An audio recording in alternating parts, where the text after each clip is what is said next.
Je trouvais que c'était un débat assez classique, qui procède un peu masqué. Il y a d'un côté les tenants de la société étatisée, de l'autre de la société libérale, et à vrai dire soufflait le ressentiment social qui est notre lutte des classes d'aujourd'hui. J'ai regretté que ceux qui sont partisans de la limitation des salaires des patrons ne se soient pas livrés au calcul de savoir si, divisé par le nombre d'employés d'une entreprise, les salaires qu'ils estiment exorbitants changeraient d'un iota la rémunération de chacun. Je crois que la réponse est non. Donc on n'est pas dans la répartition. On est véritablement dans l'envie et dans la haine sociale. Le deuxième argument qui, à mon sens...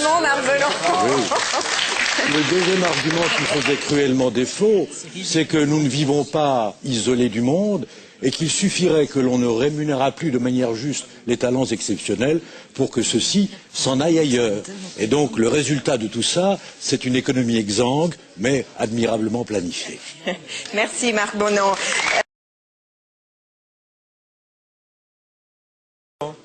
Écoutez, je trouve que la gauche et le Parti chrétien social, à supposer qu'il faille les distinguer encore, ne va pas assez loin.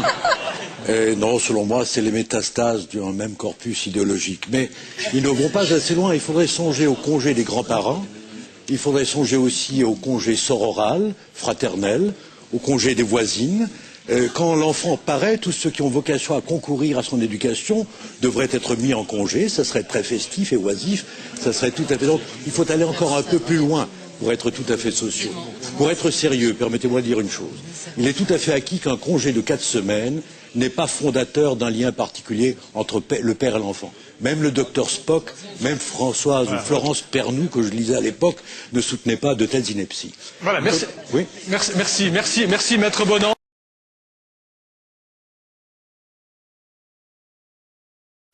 Alors écoutez, je trouve que c'est un débat très helvétique, parce que tout le monde est d'accord, et puis comme le débat doit avoir lieu, on feint d'infinitésimales différences autour de rien. C'était beaucoup de choses autour de rien, puisqu'apparemment, tout le monde est d'accord pour le modèle qui consiste à faire des enfants et à en confier l'éducation à d'autres, parce qu'on poursuit son épanouissement individuel, ce qui est parfaitement légitime. Ce n'est pas un débat sur la famille, c'est un débat sur le substitut de la famille. Et on revient au fond à quelque chose qui avait cours dans l'ancien régime. De ce temps-là aussi, c'est vrai que ce n'était pas le travail des femmes qui le causait, mais d'autres égoïsmes. On faisait des enfants et on leur donnait rendez-vous à la maturité. C'est à peu près le modèle social dont une demoiselle blonde, jolie au demeurant, nous dit que c'est une évolution sociologique inéluctable qu'il faut accompagner. Moi, je pense que les évolutions ne doivent pas être accompagnées. Certaines doivent être contrariées lorsqu'elles sont funestes.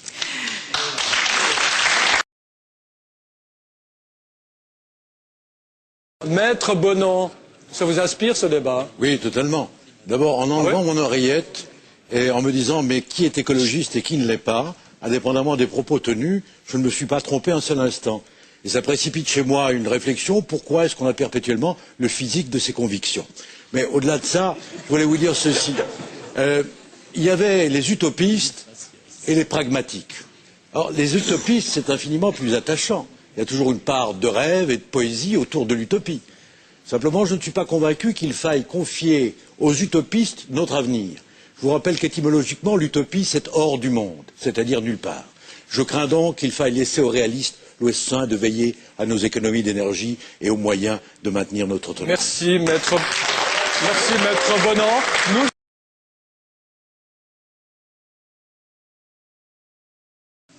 Oui, je n'arrive pas à être porté à un haut degré d'incandescence par ce débat sur les voitures polluantes. Mais je dirais deux choses. D'abord, il me semble évident qu'il faut les limiter, les interdire, j'y suis peu enclin, mais probablement châtier par des taxes ceux qui auront la désinvolture d'être indifférents au sort du monde. Ma deuxième réflexion, c'est que nous sommes tout de même un pays lilliputien et que, contrairement à ce que disait le jeune homme au demeurant charmant, la valeur exemplaire de ce que nous pourrions faire sur notre territoire exigu, je doute que ce soit ce qui guidera les pays émergents. Je vois mal les Chinois, les Indiens, d'autres pays encore, dire les Suisses sont vraiment épatants. Ils ont un monsieur Rocordon qui est une belle incarnation de l'écologie, faisons comme eux. Donc c'est très dérisoire, mais l'espoir est souvent fait de dérision de soi-même.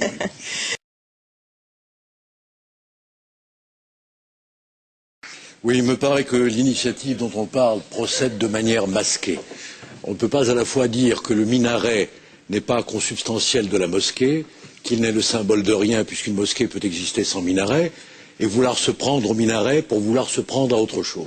Je pense que M. Freisinger eût été plus loyal, plus explicite en disant qu'il considère que nous sommes un vieux pays judéo, chrétien, romano-helléno, et qu'il souhaiterait que cette identité-là fût maintenue, ce qui est un point de vue qui peut se soutenir. Le deuxième argument que je voudrais battre en brèche, c'est celui de la réciprocité. Il va de soi que l'on ne peut pas opposer la construction des minarets ou des mosquées au fait qu'on ne puisse pas lever des flèches de cathédrale à Jeddah ou à Islamabad. Parce qu'au fond, ce n'est pas un problème de réciprocité, c'est un problème de cohérence.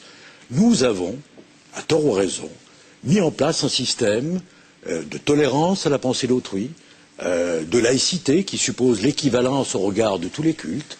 Et si nous voulons être cohérents avec nous-mêmes, nous devons accepter cette arrivée étrangère, voir s'il est assimilable, et certainement pas faire dépendre notre acceptation, parce que nous dérogerions aux principes qui font notre honneur.